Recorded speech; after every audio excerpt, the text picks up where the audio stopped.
Bonjour, c'est Margot, j'espère que vous allez bien aujourd'hui, mardi 25 juillet 2023, mardi 25. Aujourd'hui, vidéo sur la révolte de la police contre le gouvernement. Un agent de la BAC a été incarcéré à Marseille pour fait de violence. La police se retourne contre le gouvernement. On va analyser jusqu'où ça va aller et est-ce que ça fragilise le gouvernement. J'en profite au passage pour annoncer, enfin pour répéter que je ne suis pas les chaînes des autres lanceurs d'alerte. Donc c'est pas la peine de me tomber dessus si je fais une vidéo rendant hommage à une artiste disparue qui n'était pas dans le politiquement ou correct, même si elle a eu des prises de position qui ne sont pas les miennes. Cette femme a enchanté ma jeunesse et la jeunesse de 99% des internautes qui m'ont approuvé. Bon, pour le 1%, excusez-moi, mais les conduites d'inquisition, ça n'a pas sa place sur ma chaîne. Donc retournez sur vos chaînes favorites de lanceurs d'alerte. Je ne suis pas, je ne serai jamais la caisse de résonance de vos lanceurs d'alerte parce que tout simplement j'ignore jusqu'à leur existence. Ça me vaut parfois des couacs parce que je ne savais pas que la personne avait mauvaise réputation. Moi, je tombe des nues. Hein, comme je vous l'ai dit, je suis une chaîne indépendante. Aucune acquisition ne me fera jamais plier.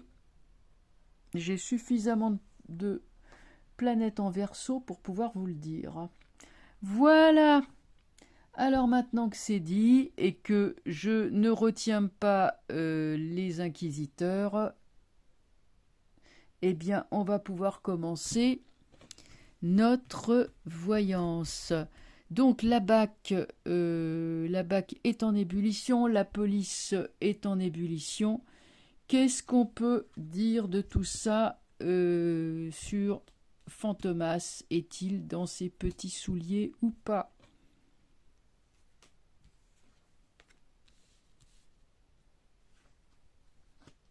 Donc là, nous avons les gens qui sont en train de se réunir. Là, donc, c'est la police, mais la police, ça fait boule de neige. Donc ça, c'est évidemment, ça représente l'armée, enfin pas l'armée, c'est la police, hein, c'est les gens qui arrivent avec, j'allais dire avec leur chariot, c'est la cavalerie, si je puis dire, hein, donc la police. Donc la police répond favorablement, il y a boule de neige derrière ce mouvement. Ça va prendre de l'ampleur. Moi, je vois des manifestations avec négociations, etc., auprès du gouvernement pour avoir de meilleures conditions de travail. Position de force. Donc là, ça se présente bien. Alors, la police, basiquement, veut exercer son métier dans les meilleures conditions possibles. Maintenant, est-ce qu'ils sont en train de se retourner contre le gouvernement? Je dirais oui, tant qu'ils n'ont pas eu ce qu'ils voulaient.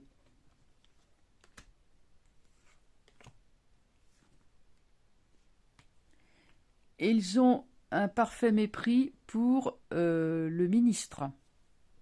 Il est renversé. Ils n'ont aucune estime pour leur ministre. Il va y avoir des manifs, hein, ça va bouger. Hein. Là, il y a des leaders.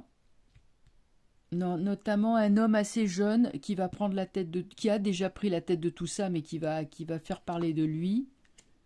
Le gouvernement devra lâcher du lest. Ceci étant, le gouvernement est inquiet. Avec le mat, ça le fragilise.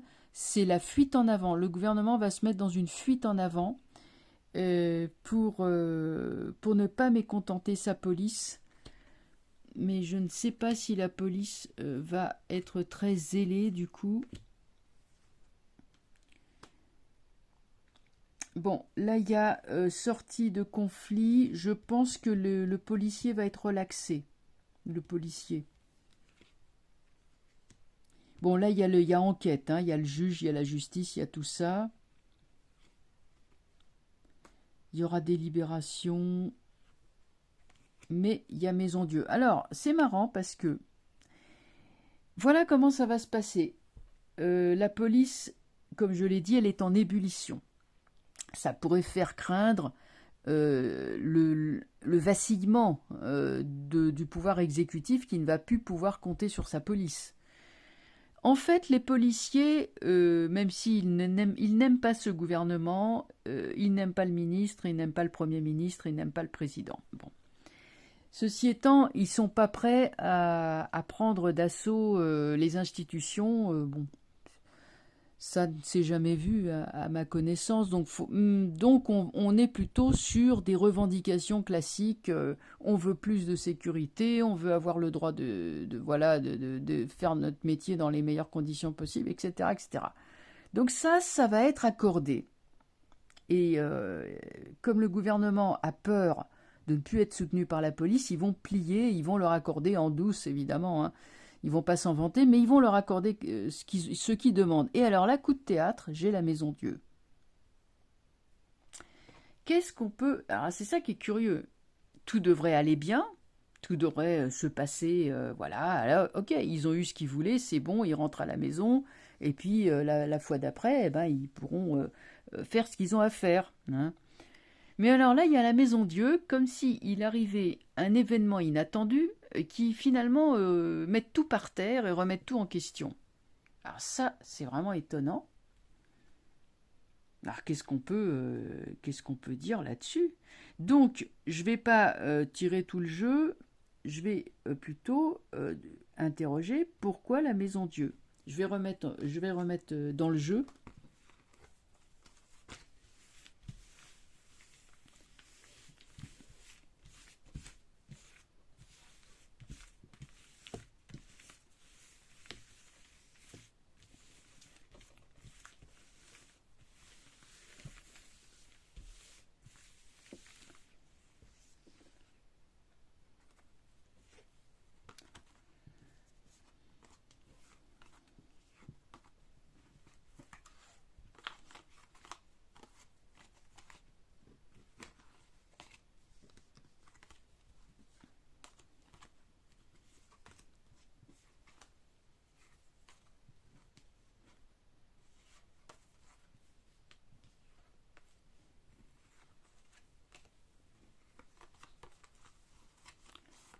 Alors, voyons un petit peu.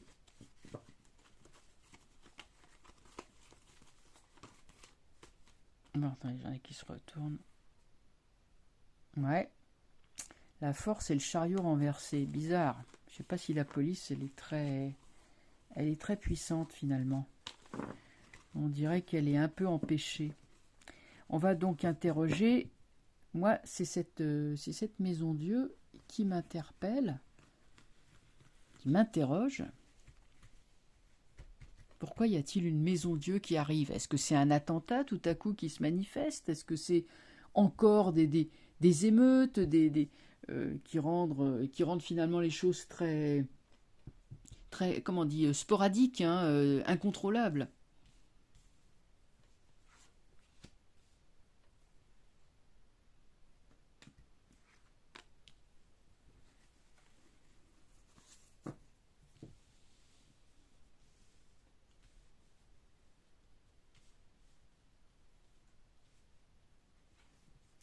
Alors, pourquoi y a-t-il la Maison Dieu? Bon, j'ai la papesse, il y a beaucoup d'affaires cachées. Il y a, ouais, écoutez, impuissance, incapacité. Non, le ministre ne sait rien faire. Non, non. Parce que c'est pourri, c'est corrompu. Voilà pourquoi. Le ministre, en fait, le ministère ne saura pas donner de réelles garanties aux policiers pour qu'ils exercent leur fonction dans les meilleures conditions. Ils vont donner, oui, ils vont accorder quelque chose, mais ça sera en trompe-l'œil. Il y a là, la papesse, elle dissimule des choses qui conduisent à l'impuissance, c'est-à-dire qu'ils ne peuvent pas réellement agir, par la faute d'un exécutif faible et corrompu quand même. Et finalement, ils sont à la place des petits personnages avec une corde au cou. Et ils ne sont pas contents. Donc, c'est ça le paradoxe, c'est que le pouvoir va leur donner quelque chose. C'est un peu comme si, allez, imaginons que le syndicat dit, on écoute, donne-nous un billet de 100 euros. Et le gouvernement dit, ah ben oui, oui, parce qu'il a la trouille, il dit, bon allez, je te donne 100 euros et que c'est un faux billet. Alors comme ça, le gouvernement se dit, chouette, j'aurais donné un faux billet, ça m'a pas coûté un sou, et comme ça, j'ai la paix sociale, enfin j'ai la paix pour 5 minutes, j'ai la paix, hein, on gagne du temps, c'est un expédient. Le gouvernement a fait un expédient. Seulement, ils vont s'en apercevoir. Ils vont très vite, en allant sur le terrain, s'apercevoir qu'ils ne peuvent rien faire et qu'ils sont en train de servir quelque chose qui est très mauvais et qui se moque d'eux et qui ne va pas du tout dans leur sens. Donc, la grogne des policiers se finit en maison-Dieu. Et là, ce gouvernement, qui ne sécurise même pas ses propres agents, très mal conseillé, très mauvais conseiller. Hein. Alors là, franchement, la papesse et l'ermite renversée, c'est une désorganisation d'abord du renseignement, complète, hein, qui fait plus son boulot. Surpendu, on aura de nouveau des policiers en colère. Ça reviendra. Mais là, ça sera une crise grave. Pas tout de suite, mais une crise grave. Et là, on va tomber dans l'instabilité. Basiquement, la police, ils vont plus pouvoir compter dessus. Parce qu'ils se sont moqués d'eux. Et les policiers, je crois qu'ils ont beau être très obéissants parce que c'est des fonctionnaires, hein, voilà. Ils en ont gros sur la patate. Et d'ailleurs, je rappelle qu'ils ont le droit de désobéir à un ordre manifestement illégal. Hein, ça fait partie du code de la fonction publique d'État. Je ne sais plus quel article c'est, mais bon, voilà. En tout cas, il est toujours en vigueur. C'est droit et... Comment on appelle ça? Droit et devoir du fonctionnaire. Enfin, je ne sais plus. Bon, bref. Voilà ce qu'on pouvait dire. Alors... mais va-t-on me dire, comme un internaute m'a écrit, est-ce qu'ils vont faire intervenir Eurogenfor? Donc, qu'est-ce que c'est que cette chose-là? C'est une gendarmerie européenne qui, normalement, a vocation à intervenir, mais dans des pays extérieurs à l'Europe, si j'ai bien compris, hein, c'est-à-dire en Afrique ou ailleurs. Il existe donc une force de gendarmerie européenne qui est ou serait, si j'ai bien compris, hein, je ne suis pas spécialiste, aux côtés de l'armée. Mais normalement, comment dire, quand il y a des émeutes ou un problème dans un pays, est-ce que je les ai mélangés? Je ne me rappelle plus. Bon, je vais les remélanger. Bon, allez. Alors, quand il y a émeute ou problème dans un pays, eh bien, ce n'est pas Eurogenfor qui intervient, mais c'est la police qui est en charge de la sécurité intérieure. La police et pas l'armée. Hein. On n'envoie pas l'armée, on envoie la police. C'est comme ça que ça a été fait. Hein. L'armée, c'est extérieur, la police, c'est intérieur. Et normalement, cette Eurogenfor n'est pas intérieure.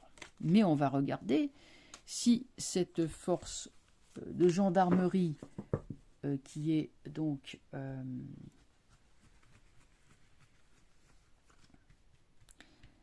européenne serait susceptible de remplacer au pied levé une police devenue défaillante.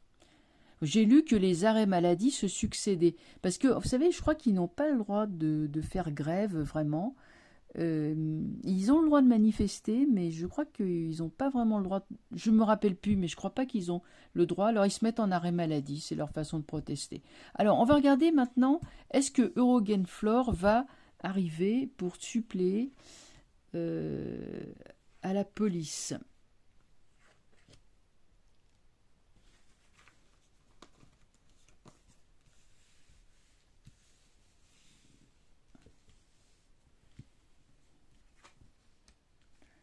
Alors, voilà un jeune homme brillant qui a une brillante idée. C'est dans les cartons, ouais.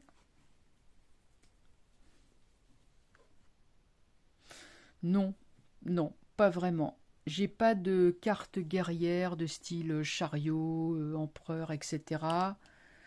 On est plus dans le rêve, dans la pensée, un peu la pensée magique. Mais elle n'a pas vocation à intervenir dans les pays, hein. Elle va à l'extérieur, elle va dans des pays étrangers. C'est un peu comme les OPEX finalement.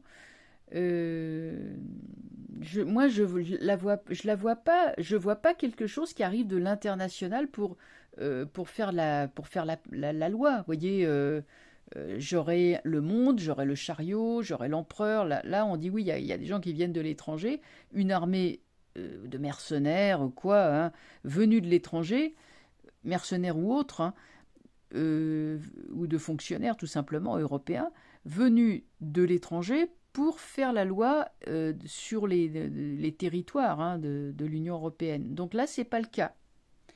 C'est plutôt une sorte de vœu formulé par des gens qui n'ont pas bien les pieds sur terre.